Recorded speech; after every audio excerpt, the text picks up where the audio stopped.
Hi, thank you for being here tonight. On behalf of the Fort Collins Museum of Discovery, welcome you to this third in our series of 6 community forums speaking on topics related to the High Park fire. Do we have people who have been to some of the previous forums? Awesome. Welcome back. And to those of you who are here for the first time, welcome as well. And I will turn it back over to Ginny. So I am Ginny Sawyer. I'm just going to moderate this evening. We have 3 fantastic guests. You can see who they are up there on that slide. I'll get each of them to do more of an introduction of themselves when they speak. As Terry mentioned, community forum. So we like to hear from you all as part of this. Although we have a program we'll run through initially, questions from you all, comments are always welcome. Due to the unique logistics of the room, we've been trying to collect questions on cards. So there are 3x5 cards and pencils around. If you have questions, you can write them, and we've got runners. Sue can help get those down here. Or if it works, we're happy to hand off the mic too. We've been doing that sort of organically and see how it works. Hopefully you find that this is a good flow of information. Our last 2 forums, a lot from actually fighting fire and those fire crews to forest ecology and the science of that, which is fascinating. And tonight I'm excited we get to bring it a little closer to home because it is about homes and what happens there. And so with that, we are going to start with, have to make sure I read my notes right, Andrew. That's right. And Andrew's going to introduce himself, but then really give us an inside story. Each of these folks has a story about homes and fire. And apparently there's a science to how homes catch fire too. Tell us about that. All right, is this on? Can everybody hear me? All right. Let me get going here. My name is Andrew Nottbaum. I'm a wildfire mitigation specialist with the Boulder County Land Use Department. Been with that department about 2.5 years, but for 5 years previous to that, I was a fuels mitigation specialist for the Colorado Springs Fire Department. I helped coordinate their mitigation efforts. Prior to that, was a private contractor who specialized in fire mitigation and forestry. So I, like the other 2 gentlemen here, have been wrapping my head around this problem for quite some time. I'm going to talk a little bit about some of the newer findings in fire science that we have out there, and a little bit about my experience in working with the Insurance Institute for Business and Home Safety, as well as observations from Waldo.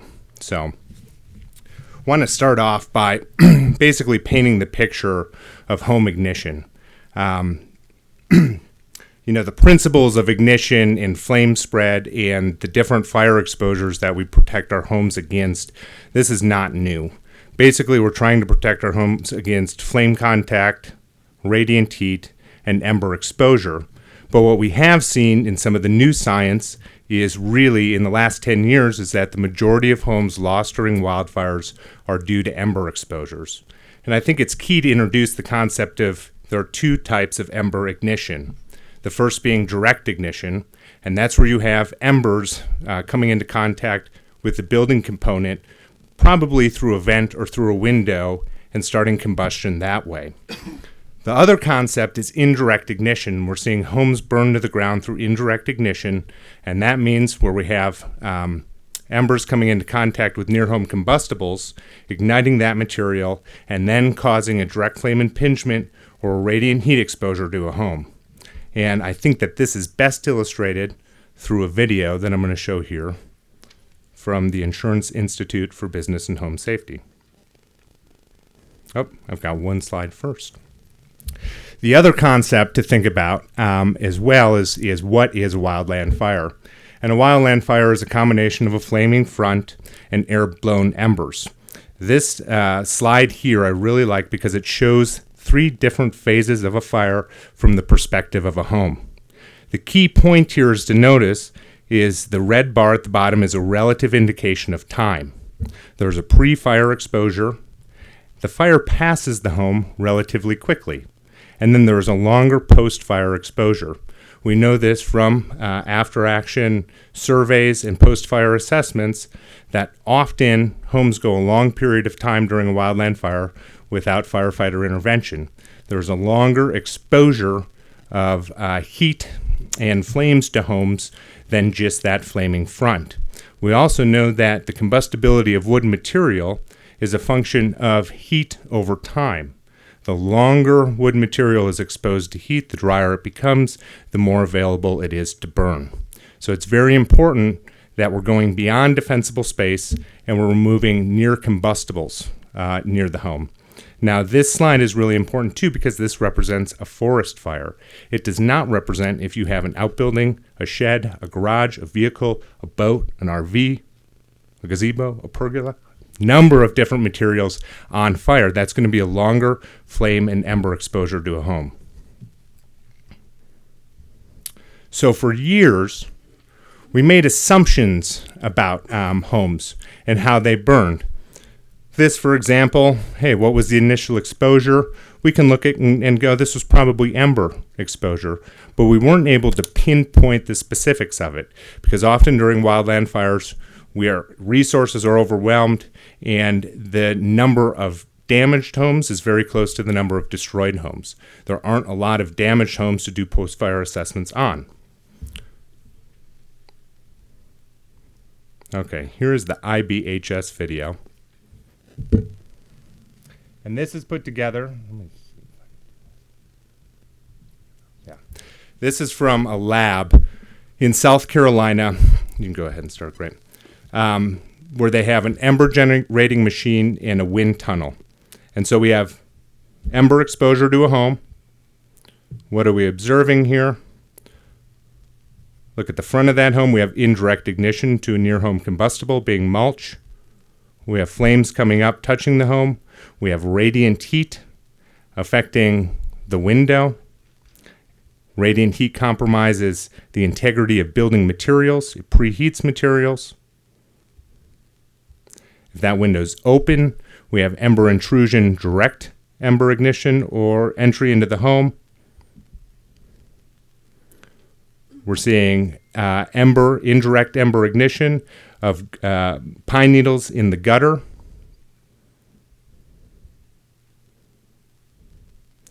How is the inside corner behaving here? Is it trapping heat? Often it is multiple exposures that cause the ignition of a home. Vegetation drawing out by the surface fire.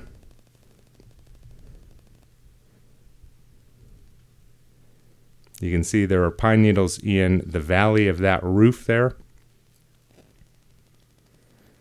Building materials compromised, vinyl gutters falling off. We're starting to see this is a vinyl sided home, starting to see the exterior vinyl siding being compromised, exposing wood sheathing behind it.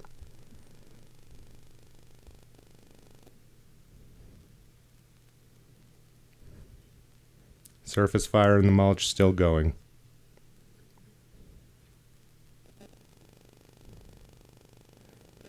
This is set up on a large turntable. I think about that too, going relative humidity in South Carolina. Those are different conditions than what we'd see here in Colorado. So as we look at our structures and homes, and what we've seen in some of these after-action assessments are there are watch-outs in areas where we have horizontal and vertical surfaces meet, okay? And that's going to be the base of exterior walls or at the deck-to-wall junction, as well as areas on a complex roof line where we have the roofing material is able to be bypassed, or the protection offered by a Class A roof material can be bypassed by a dormer. So I'm going to pull out one prop here. Does anybody know what this is? It's a what? It's a burning brand. Great. What this is this is a Class A burning brand. Okay, show of hands here. Who's heard of a Class A roof? Most people. But it's important to understand how we rate things. And I bring this up because one of the things we're finding, or my experience tells me, and as we look around, is that we have great building codes, but there is a gap between our current building codes and the vulnerabilities we see from a wildland fire.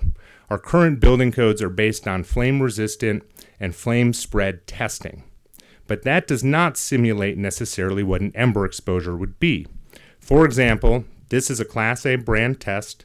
We put this on a 4x8 sheet with a roof covering on it. We set it on fire. And if it extinguishes itself without burning through that class or that roof surface, that roof type is given a Class A rating. But that does not look at areas on a roof where we can have fire bypass the protection offered by a Class A rating. Those are going to be at the gutter, which we saw in the video. If there's potential or having fire in the gutter and the pine needles there, we can have a flame contact exposure to the fascia or to the roof sheathing, the roof deck, direct flame contact. We have areas on roofs. If you go and look at your roof at home, there are venting materials, there are skylights, all kinds of different areas where fire can bypass the protection offered by a Class A roof. We see that at exterior walls too, and these are some of the take-homes I've seen in after-action reviews, both at Waldo Canyon and in the Black Forest, is that our protection offered by even non-combustible material can be bypassed during an ember storm.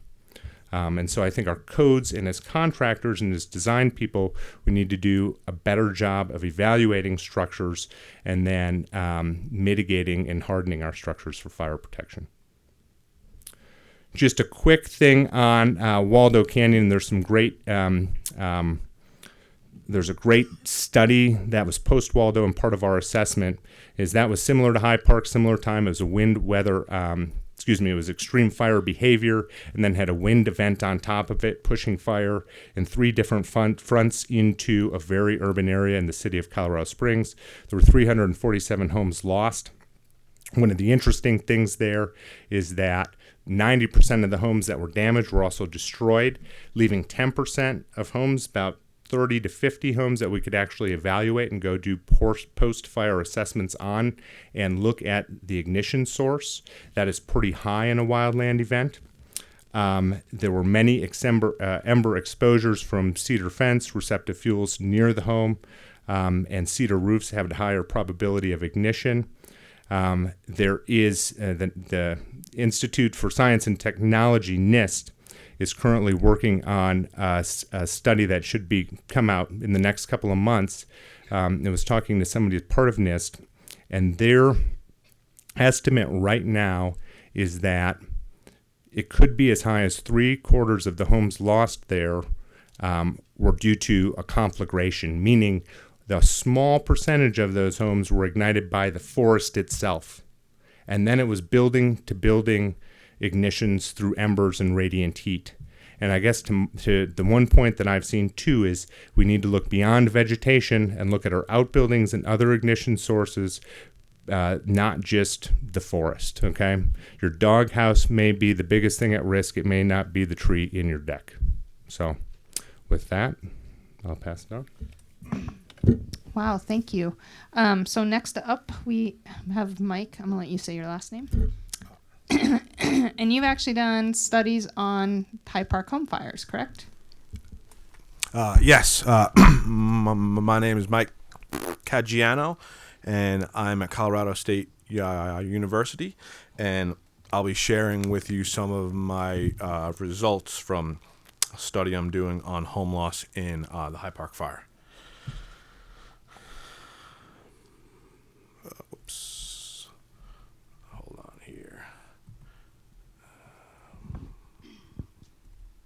So as we go, again, if you have questions, Sue has the pencils and cards, and pass those out. If you have any, just pass them down to the end of your row. So my research is focusing on the county regulations and home loss. So after the Hyde Park fire, Larimer County approached CSU to help them figure out how effective were the county's wildfire regulations at reducing home loss during the Hyde Park fire.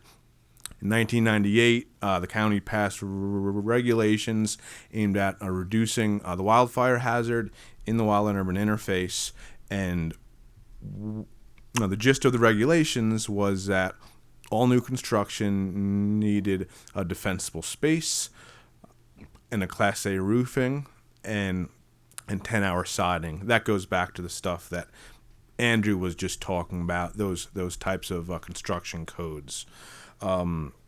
As Firewise and fire adapted communities and similar programs are promoted, we are seeing a general trend that local governments are starting to implement regulations aimed at reducing risk. Largely, these are voluntary efforts, but in some instances, we're starting to see these regulations. It's important to know how well these regulations are working, so communities know what to expect when they enact these codes and can run a cost-benefit analysis. How well can we expect them to actually work?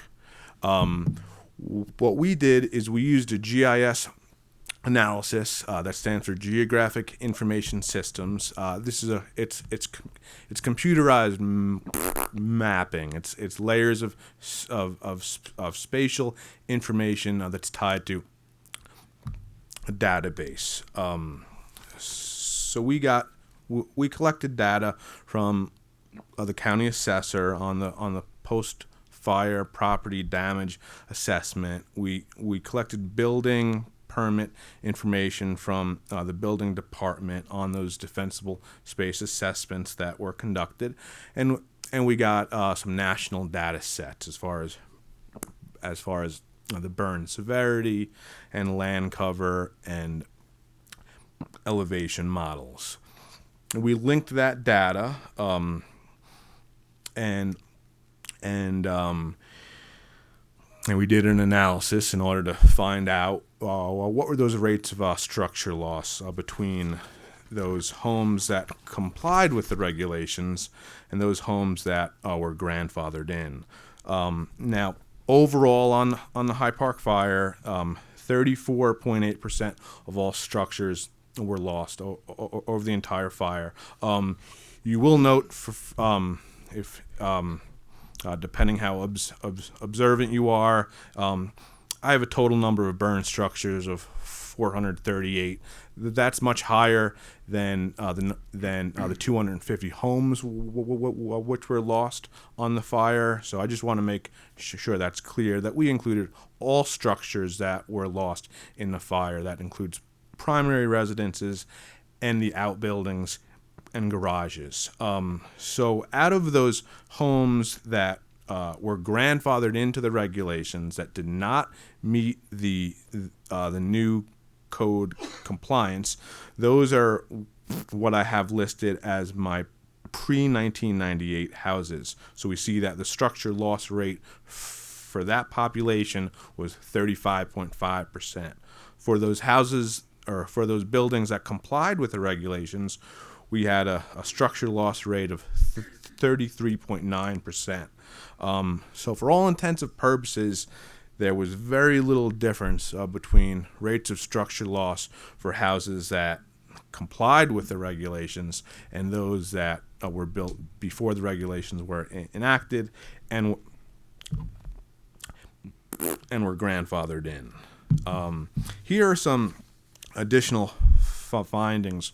We drill down into the data to look at how well those regulations seem to work in different categories. We looked at burn severity across the fire and building density, slope, and the fuel model. So at the top left graph, we examine structure loss within different burn severities, low, moderate, and high. In the low burn severity, we see slightly higher rates of structure loss for compliant houses than non-compliant houses. In the high and moderate burn severity areas, that trend is reversed, with slightly higher rates of structure loss for those non-compliant houses. With a total of 1,257 structures in the fire perimeter, as we get into each one of these categories, we're starting to see small numbers of houses. So those can easily skew the percentages.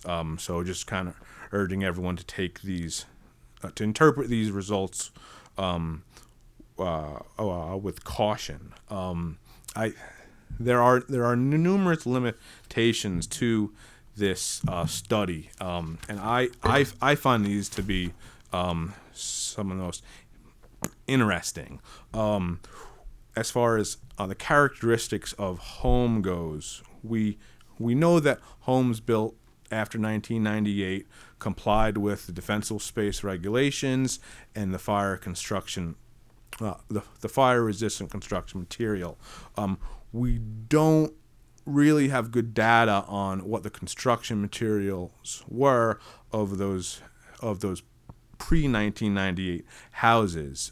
There is a possibility that, since the regulations weren't overly restrictive, that they were built with similar building materials, and because of the promotion of Firewise and fire-adapted communities, there's a good chance that even those folks who weren't required to had implemented some sort of defensible space around their home. So we do have some difficulty differentiating between those characteristics.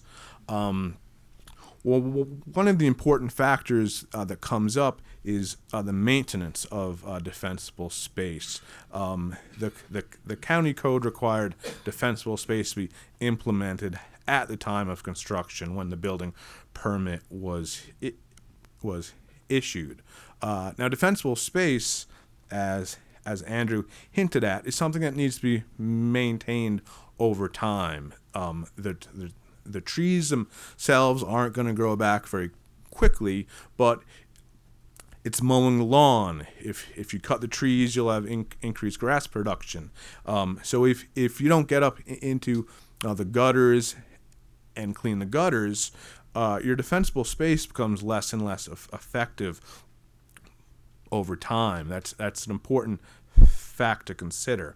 And the other thing we're seeing is the interactions between these variables: home loss, fire exposure, slope, and topography. Fuels are very spatial in nature, so it's difficult to separate out the variables, and we are seeing some spatial correlation. So with pulling data from this one fire, it's difficult to tease out exactly what's happening. And then the other limitation is the defensive actions, and Scott's going to talk about that a little bit. As far as our data set goes, we don't know what houses had defensive actions by firefighting resources over the course of the fire. Chances are, regardless of defensible space, if a fire engine shows up at the right place and right time, they can save a house. Now, firefighting resources are overwhelmed, and there's not nearly enough fire engines for every house on the fire, so not every house can see that. But if a fire resource shows up to a particular house, they can make a huge difference on whether that house survives a fire or whether it is destroyed. I think what this study highlights, the results are interesting, but the limitations are very important to consider.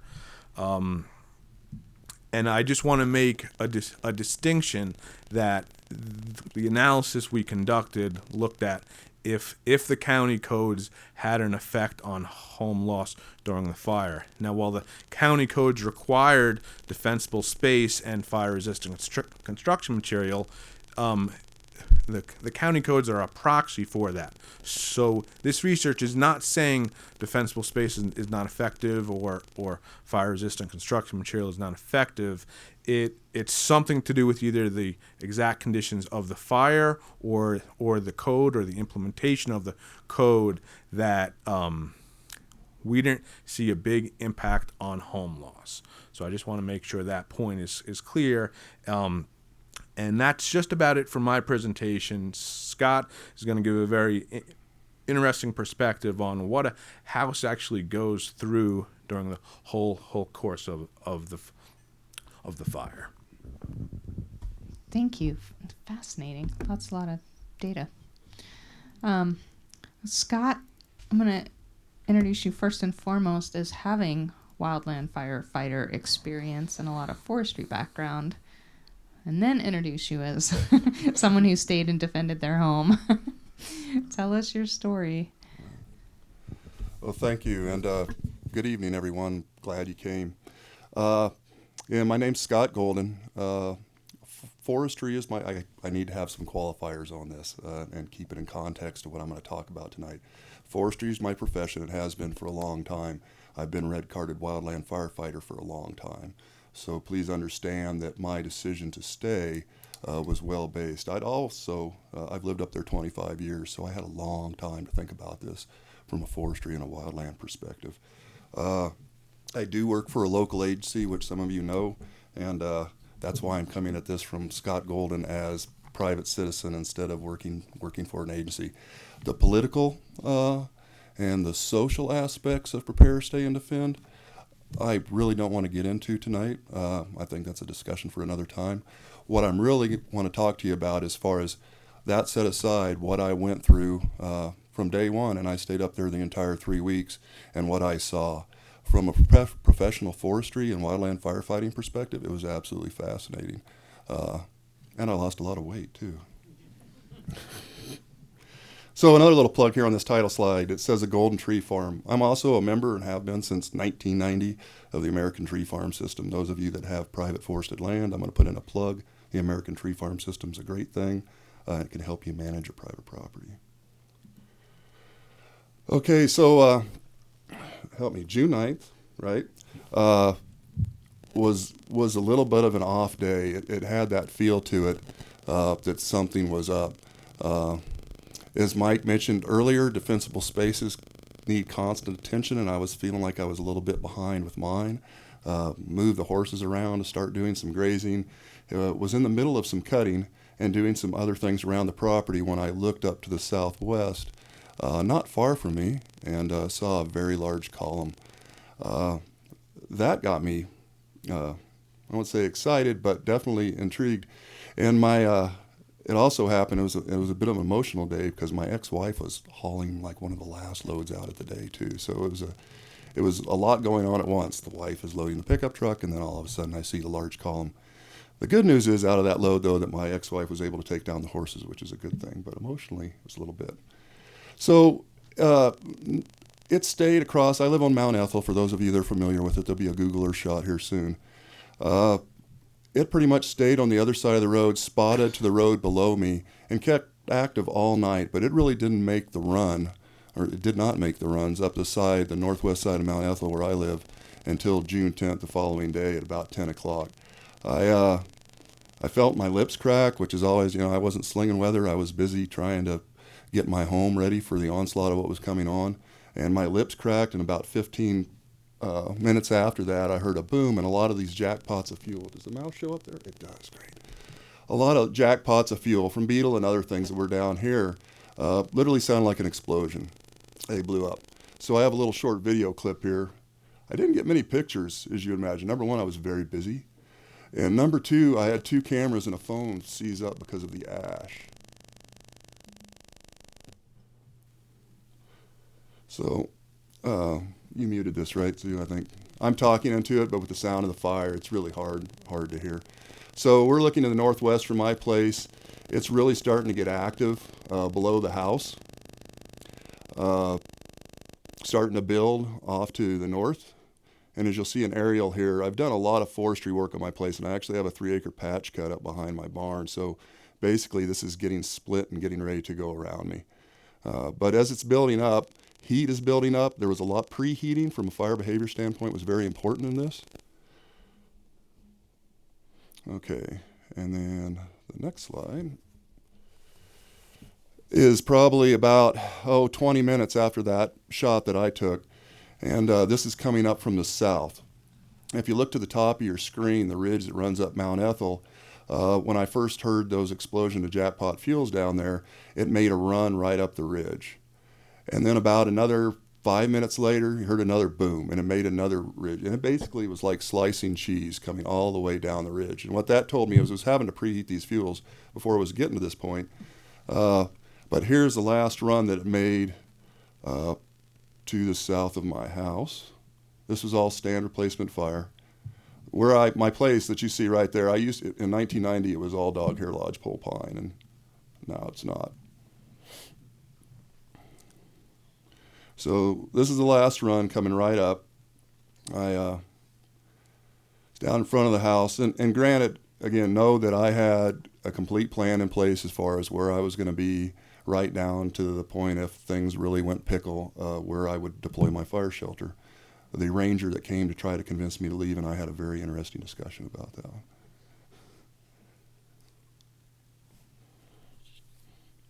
So it's moving up here, and at the time, from a firebrand perspective, really hadn't seen it yet because the fire was basically divided. I didn't have that onslaught yet. What I was getting was a lot of convective heat. And at that time, that's when I actually got behind the house. And here now I was looking to the north side of my property. So this is actually part of that 3-acre patch cut, which is also handy as a horse pasture.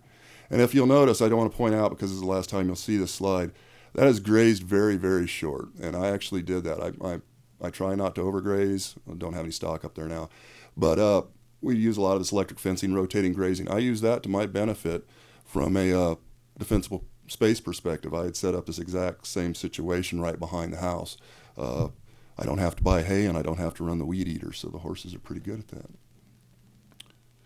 So this unfortunately isn't a video clip working at that time, but this is the last run that it made up through here. Notice this right here, what looks like a pile of dirt. That's actually a manure pile, and that would turn out to be the most onerous thing that I had to deal with for the next 3 weeks. It was a great example of what firebrands can do. So this is the morning after. When I went up, found out that Dad's place on the backside was gone. We knew that that was not defendable. He hadn't done much work there. Dad's a pack rat. There was a lot of stuff around his house. But went back there to check on that and then got on Mount Ethel, and that's the first shot the morning after, so that would be the morning of June 11th. But you can kind of see the footprint here. So my house is right here. There's my barn. There's my shed. This is all an area here that I opened up as a patch cut. I got to it before the beetles did. It's now scattered, nice ponderosa pine throughout there, very open. The fire did not carry across this at all. From here to the north, I have U.S. Forest Service land, about 8,000 acres of it. And so it basically stopped right there. And then there's more of a cleared up shot that can give you a little bit of the footprint. So I had fire right up here to the road, all the black that you see here. But I had removed enough vegetation that when it got to the driveway, and with a little bit of help from me, burning a little bit of that out, that's where it stopped right there. So stopped there, and then all the work that I'd done here, I had incorporated into an aspen stand, which it got it back onto the surface, and it basically laid down there. And then I had a few little spots that started up behind the house in this area here. But other than that, it was good without me having to do any other manipulation there. That being said, I would have lost my house if I wouldn't have been there. And the reason is because of firebrands.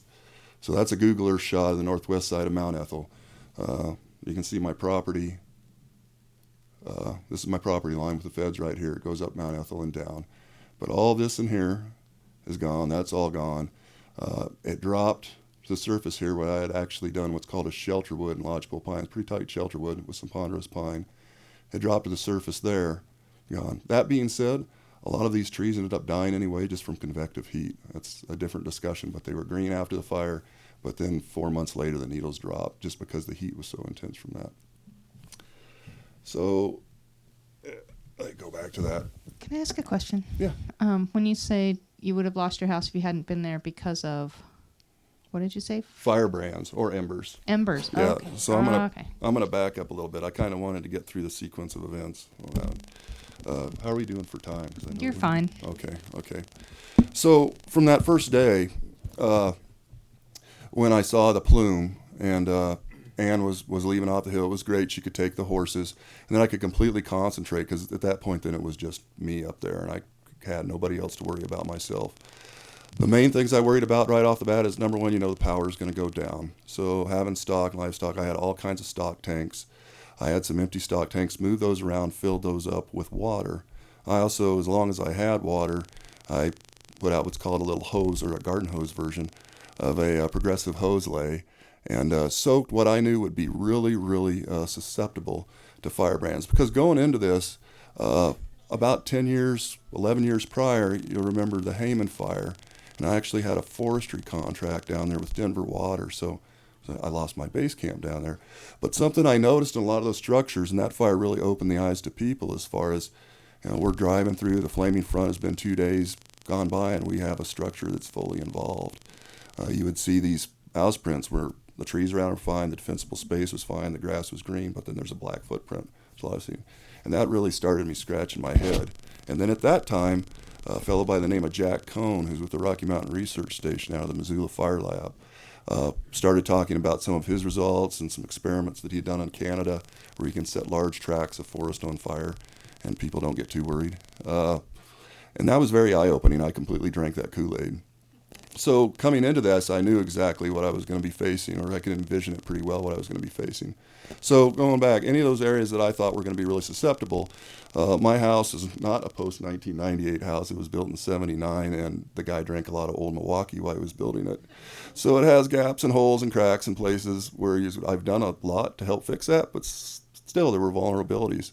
So I hosed those areas down while I had power, while I had my well, have a good well, and basically soaked those areas, soaked a couple of tarps, tucked them underneath areas like the outside crawl space entrance to the house, the barn where I just put a ton of hay up, underneath the barn door, soaking that, stuffing that underneath there, and then soaking that area right inside where I thought firebrands still might be able to get through, but when they got through the other side, they'd find a wet surface. There wouldn't be a fuel bed there for them. Filled up everything, and then basically once stuff was drug away and I did a little bit more cutting, spent about the next week and a half with a backpack sprayer. And I saved my house with a backpack sprayer, just a weed sprayer. Because these fires, you think of the firestorm and the raging fire front. Actually, it's little fires starting in front of big fires. If you were to watch that on the ground or pretty much any type of fire, you're going to see stuff usually starting in front of it. The actual running crown fire where it's rolling in, you have to be in pretty thick timber and you have to have the wind and all the right conditions to go with it. But the reality is there's just a lot of little fires out there starting. And I did my homework. That's number one. I want to stress that. Australia tried Prepare, Stay, and Defend here a few years ago, and Sydney then burned, as a lot of you know. And unfortunately, a lot of folks that hadn't done their homework, they never fired up the saw. They didn't look at the vulnerabilities in their home. They said, I'm going to stay and defend, and they cooked in their houses. So you've definitely got to do your homework. But that being said, the firebrands were unreal, pelting down. It was just like a snowstorm. Being that this became the five-headed monster, for this, initially the first 3 days were the worst. But every time the wind shifted or came back, I would get stuff aloft right up until the last stand. And I had a great view because when you live up on top of Mount Ethel, you got a view of everything. So from a fire watch perspective, it was absolutely fascinating. But when they lit that backfire off of Pingree Park Road, basically to try to keep it from going to Cameron Pass, that really was their last stand. It was pretty amazing to watch from my deck because I'm only about 6 miles of the crow fly. But I'm watching this, and about an hour after their initial ignition, coming out of the sky about the size of my thumb, looked like a styrofoam peanut, glowing cherry red, bounced off my steel roof and bounced right down and lit right next to the side of the house. And I'm looking at that. And if that hadn't been an irrigated landscape or there wouldn't be enough there, That would have been it. 3 weeks after the fire came through my property, and one ember that size landing in a receptive fuel bed would have done it. So other than that, it was a lot of, I have to applaud everybody that put their efforts into that. I did have people come up to visit me, a lot of good fire crews from out of state. People were pretty supportive for the most part. I know I have some people angry at me, but all in all, it turned out good. And I don't know really what. We'll get into some more questions here later as far as specifics, but being pelted with firebrands. When I said the most onerous project that I have for this was my manure pile, that last run that it made on June 10th to the north of my property along the horse pasture, I was up by the barn because the last run had happened. I checked around, checked for spots, then I went up there and was behind the barn waiting for this to pass. And then when I came around my manure pile, it was like 1,000 points of smoke. Every few inches there was a little smoke, and I'm like, this is not going to be good. You don't get big roaring flames out of that, but it just burns and burns and burns. And I would dig it out and put water on it. It took me about 2 weeks to where there was no smoke. I celebrated. 2 days later, there's smoke again. But it just shows you, and that was from the flaming front, from that last crown replacement event right next to my property. That's a good 120, 130 yards. No fire carried through the pasture at all. That was just from firebrands, and they absolutely peppered that manure pile, and it was a nightmare to put out. But the whole 3 weeks, just strolling around with my backpack sprayer, keeping an eye on things, and benefit of a generator from the next door ranch I was able to get, hook that in, and then I had water and cold food, and then it was all good. So other than that, Did you sleep? the first night, no. That kept me a little awake, but after that, then yeah, it was fine. Wow. Well, again, as always, it's just fascinating, and I swing back and forth between there's nothing we can do to there are things we can do. It's sort of that spectrum of doing things way in advance, like years in advance in preparation, doing things as you're rebuilding or building, and what can you do, and the results of that. I would like to just open it up to any or all of you. What's your best advice moving forward? Obviously, this urban wildland interface continues and will continue to be a challenge. So best hopes, thoughts, and advice going forward for folks. Oh, that's a tough one. I guess I'll take a stab at that. Oh, sorry. No, that's a tough one. I think there are ways to put defensible space around people's houses using non-combustible building material,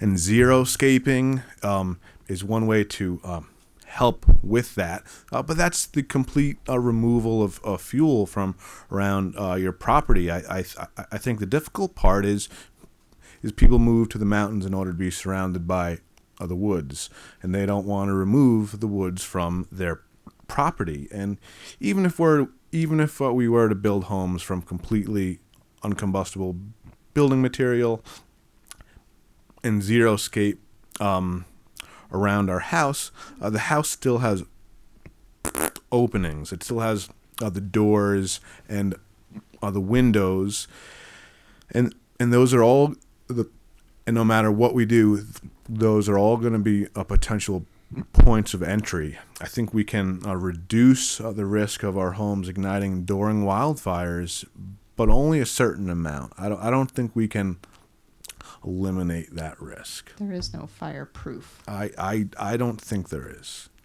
Yeah, I'll jump in here for a second too, and I think Mike totally hits it, but it's about reducing structural ignitability and not keeping fires out of WUI areas. And the way I look at it, somebody explained to me too, in fire we like triangles. We like fire behavior triangles and the fire triangle, and I think there's a home ignition triangle too.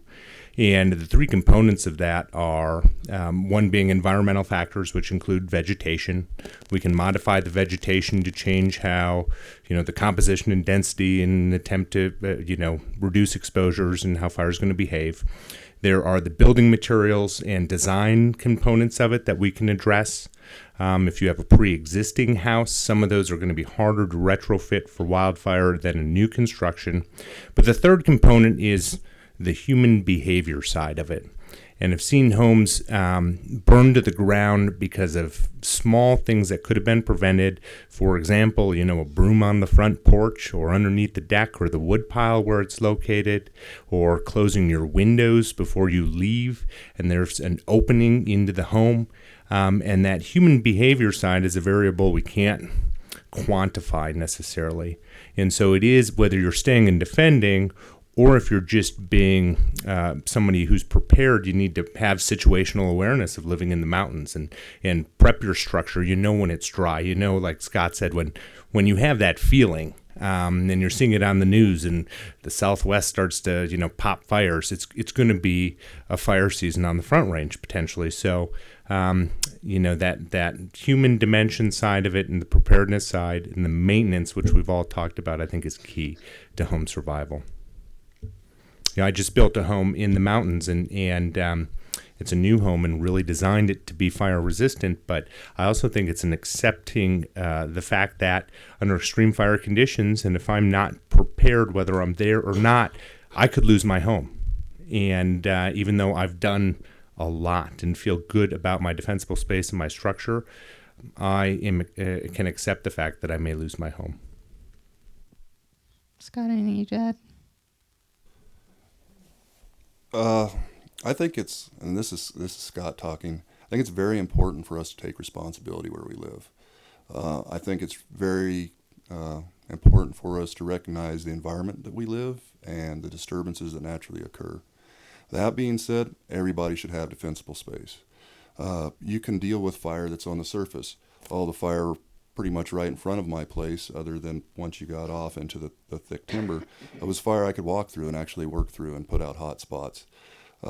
You have to have that component before you can start even thinking about your home being defendable.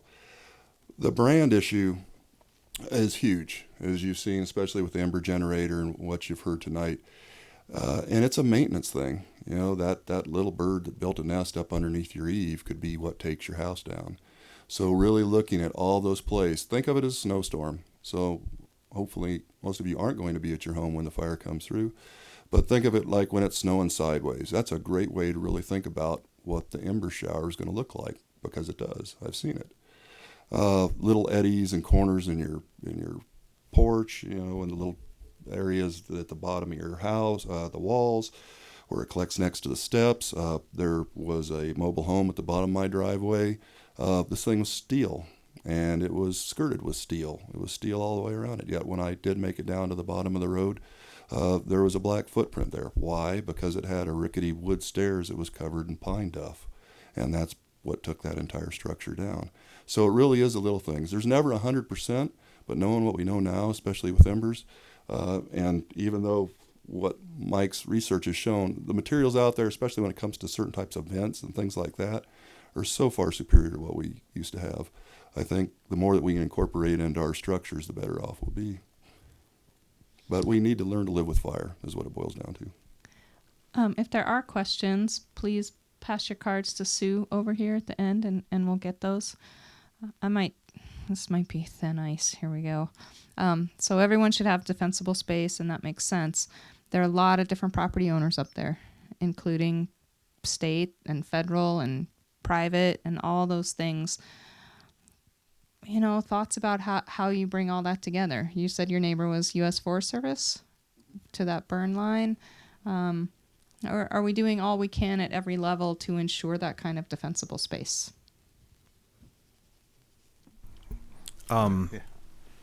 If you don't mind, I think the important component of this defensible space that needs to be realized is that it's a concept of the home ignition zone. Scott was referencing on the research by Jack Cohen, who's a researcher at the Forest Service, and it's that area immediately around your home. It's it's 10 feet, it's 30 feet, 50 feet around your home. That's what determines whether your house is going to survive the fire. It's the fire behavior further away from your house, other than as a source of embers, has very little impact on whether a house burns down. So I think that's important to realize. We can look at our neighbors and we can hope they do stuff, and we can talk to them and try and get them to do stuff, but it's about taking care of your own property. I think Scott's story about how he's been taking care of his property for years is very illustrative of that fact. And yet we have the ember issue. I'll jump in here just for 1 second too, and I think that you're absolutely right with the forest.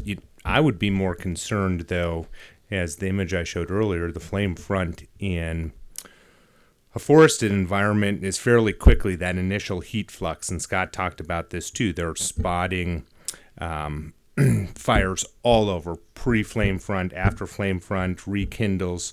But really, in Waldo Canyon, for example, it was the neighbor's home and setbacks. And if you have that RV, that vehicle, you're outbuilding, and that catches on fire, it's going to be a longer exposure of both flames and embers that can drive at your home and be the source of ignition. And I think really in some of the after-action reviews I've been part of, that's been the surprising thing, is that some of the ignitions to the homes were not necessarily from the vegetative fuels, as we call them. They were from accessory structures, vehicles, and other combustible materials surrounding the home catching fire. An example of this too is we have these garages, right? Mike was talking about it. There are cladding and roof requirements for garages, but they're not conditioned spaces like buildings are. They have different gaps and penetrations, and they act and behave differently in a wildland fire than a home would. It doesn't need to be sealed. How many of us walk into our garage in the winter and we see snow putting in or coming in underneath the door? How many of us have our recycling and our newspapers sitting in our garage? Again and again we see that the windows on garages do not have metal cladding around it. They're very susceptible to radiant heat, and they fall out. And then you have embers and flames entering a garage, igniting that structure, and then that structure or an accessory structure, those type of buildings and other fuels are burning down homes. Anyone? Here comes some questions, I think. Passing down. Do have a question, really the how many fire trucks and firefighters are needed to be defensible?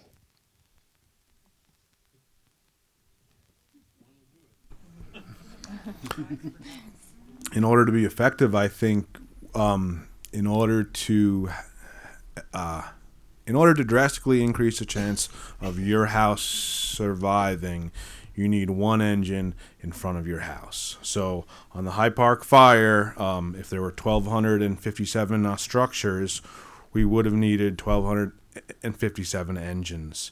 And that would be the base, and then there are the support vehicles. So we can do the math pretty quick. Our local available resources are going to get overwhelmed very quickly when any more than a handful of houses are threatened. Yeah, these are two good questions. So, when a forest stand burns, can it burn again? And then also, are homes safer or at the same risk as before after fire now that there's less fuel in the area? So can you repeat the first part of that again? Yeah, the first part is, can tree stands that have burned, could they burn again? It all depends if there's still fine fuels associated with them, basically. I did see that across the way where the convective heat was great enough where it basically pre-dried out the canopy within this certain drainage. And then there was a jackpot of fuel there, and then that did reburn.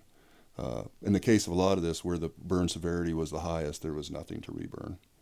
That place is pretty much treated now, so for fire risk as well. So that's sort of the second part. You know, in those areas that were the most extensively burned, are they safer now for a few years until fuel sources build up again? Yes, the continuity's not there. Not safe to walk in. There's a lot of trees coming down right now, but yeah, from a fire perspective. Okay. Anything else anyone wants to add, or other questions from the audience? And if not, I would turn it over to just some closing comments as we work through these forums. This is again, they're all just fascinating, and I feel like I learn a lot. Question here. You have a question. I think what I'm one. Oh, yeah. What I struggle with on the different forest cover types that we have are the fuels that are receptive to fire in each of those forest cover types. That's very different in a lodgepole pine forest versus an open ponderosa pine forest, say, for instance.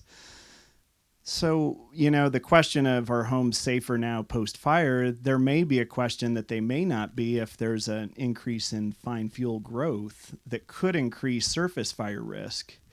Again, I think as Scott referenced, that's a safe type of fire to be around, but if you haven't, if say it's been 2 or 3 years and there have been some things that have accumulated against the structure, you potentially could see, we're seeing this in the 4 Mile fire, where the grass has grown enough that the surface fire may have enough intensity to catch homes again if that maintenance piece isn't done on those fine fuels. But the big piece I'm struggling with in the drier conifer forest types that we have is the only effective way we manage that fine fuel component is their fire-driven systems, and that's what fire provided for us, was manage that fine fuel component so that it happened at a certain frequency and the intensity was then manageable so trees could live and those types of things. My question, I guess, is what do you guys think on how we manage those fine fuel loadings in those drier conifer forests in the absence of fire? Are there ways to do it? Yeah, I think we need to bring grazing back to a certain point because the fine fuels, and carrying this out when you asked if that stand was going to basically be fire safe for a while. Well, as things grow, of course, what's the definition of a while? So you get a lot of grasses come in, the shrubs come in, the trees come down, and you get that type of fuel loading. But grass fires always are the fastest moving fire. And define fine fuel. Grass. Pine needles. I would mention one thing too. I think that there is, and sometimes we mix concepts, and they're not always the same, is that defensible space and home protection is not always wildfire mitigation in a bigger concept. And if we're thinking about the HIZ home ignition zone, 150 feet around the home, that is an area that we can manage, I think, and something we can be responsible for. And before Mike mentions it too, I'm going to jump in and say that I do feel, particularly with the fine fuels and home ignition, that really one of the most, if I were to say, one thing to remember if you're a mountain homeowner is that a non-combustible perimeter 3 to 5 feet around your entire home underneath any projections and overhangs is one of the most effective things you can do to prevent the ignition of your home by embers. So.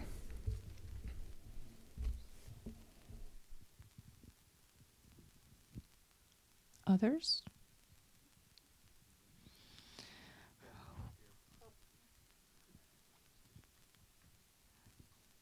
And then I'm going to prep you all for what did you want to say that you didn't get to say? Do you just... Okay.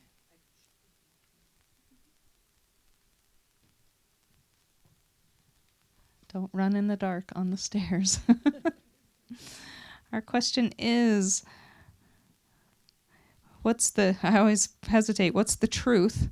What's the truth about pine beetle kill? Is it more flammable?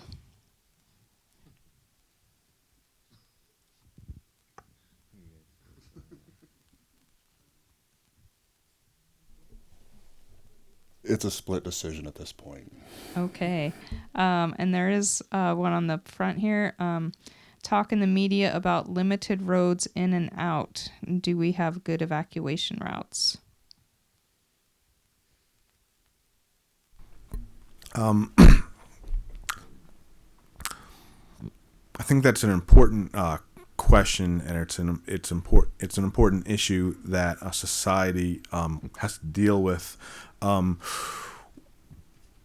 In terms of subdivision planning and land use planning, we don't always do a great job taking into consideration the impacts of wildfire when we are planning subdivisions. When an area has been platted out, the roads are installed, there's nothing we can do at that point. Sometimes evacuation is a huge issue.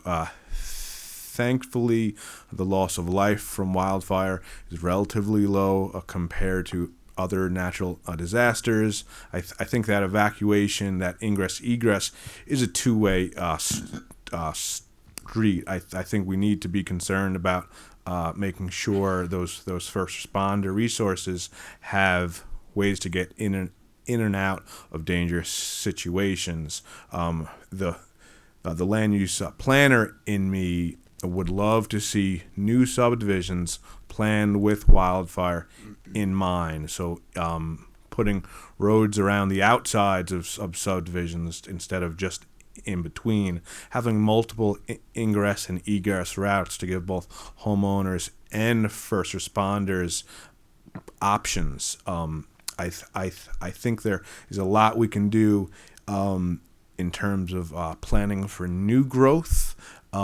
I don't always see those steps being taken. And then with what we have that's already out there, we're stuck with what we have. So this wasn't a top concern of the public 20, 30 years ago when the majority of these subdivisions were being platted. So to a certain extent, we're stuck with what we got. I did have a question. Split decision on the pine beetle. What are those two camps? Pretty simple, yes and no.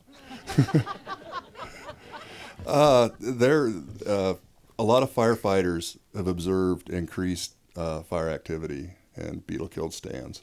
A lot of research has shown that that's not necessarily the case. I'll share my anecdotal observations that in lodgepole pine and Mex conifer didn't see that much, for instance, but looking across to the ponderosa pine stands, across the drainage that had been affected, those went up like a Molotov cocktail. So, yeah. But it's all Split decision. Split decision, exactly. And I think an important thing to take into account regarding that question is there is a temporal component. So that they refer to the red phase and the gray phase. So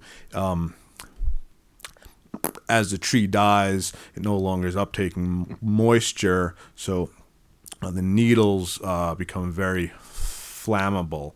Over time, the tree will lose the needles, which are the fine fuels, the primary carrier of fire. So after it loses its needles, it in some instances become harder to ignite. So it depends on what that specific beetle kill stand looks like, and understand that's going to change from season to season after the trees have been killed. Eventually they will fall and hit the ground, and then you add that fuel loading on the ground. So if there's sufficient understory growth, that grass growth that we've been talking about, it may exacerbate the fire spread. Mike, this question has to do with your research, and the question is, do you know which percentage of the post-1998 structures that burned were primary structures versus non-primary? I do not have that analysis in front of me. I can go back and crunch those numbers. It actually has been something I've been thinking about the past few weeks, but as of now, I just lumped all the structures into one category. Did not separate outbuildings from primary. So if someone's really committed, get with Mike when we let you go here and you're out in the lobby. Yeah. Anybody else? Again, fascinating discussion. I will turn it to you guys and just say, was there something you were hoping to share and didn't get a chance to within the context of our conversation as we wrap up? I would second Andrew's point that it's the small stuff that will catch a house on fire. I don't have as much wildland fire experience as Scott does, but when I was experiencing fire in the wild and urban interface, I was amazed that the gravel driveway, the flagstone walkway, and that small 18-inch tall rock wall was what was stopping that fire. It was that small inflammable barrier that stopped that fire. That the majority of these houses are burning down after the fact. That fire always starts out real small, and if you have that 3 to 5 feet around your home of non-combustible material, it can do wonders.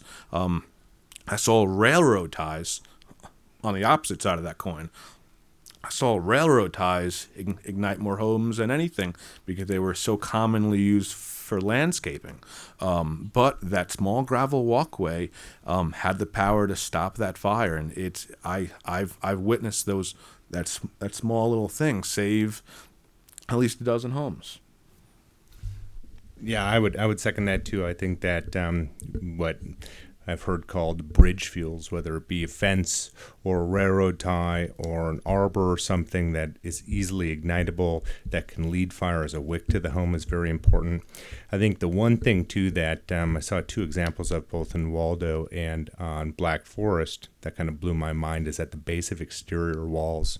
And I didn't bring a slide of this, but you can picture it's a 2-car garage and it's stucco home, and there are 3 pillars between the 2 garages. And at the base of the pillar, there's about a 1/4-inch gap, and there are no fuels around. So there was not direct flame contact, there was not radiant heat, but there were embers. And embers slid underneath the base of that column and got into the insulation and under the weep scree and caused fire to move up one column and start down to the other before firefighter intervention came in and put it out.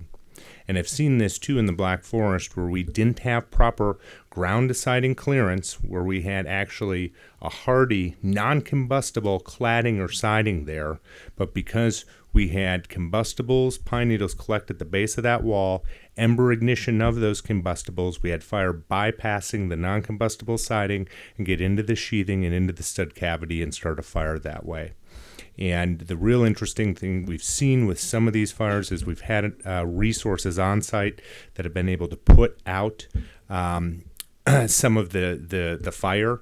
And so we have these examples to look at. And I think a real important key moving forward is actually doing more of these post-fire assessments and post-fire surveys where we have firefighter intervention, because a lot of times that's the only thing that stops a damaged home, actually fire in the home from being a destroyed home.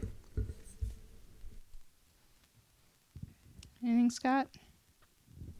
Sure. I'm going to get a little philosophical on this one. We really need to come to accept fire. The forest continues to grow. The forest continues to die. A lot of these areas are never going to see any management. Our forests not only have seen fire, they actually require fire. So I think the impetus is on us, rather than thinking of this fire exclusion mentality. Smokey's cute, and Smokey did a great job, but it was a bit of a disservice in some points. There is such, allow the good fire, try to manage the bad fire, and really harden our infrastructure. The impetus is on us to basically adapt to the environment that's already there, not try and change the environment to what we need. Let's give these guys a hand.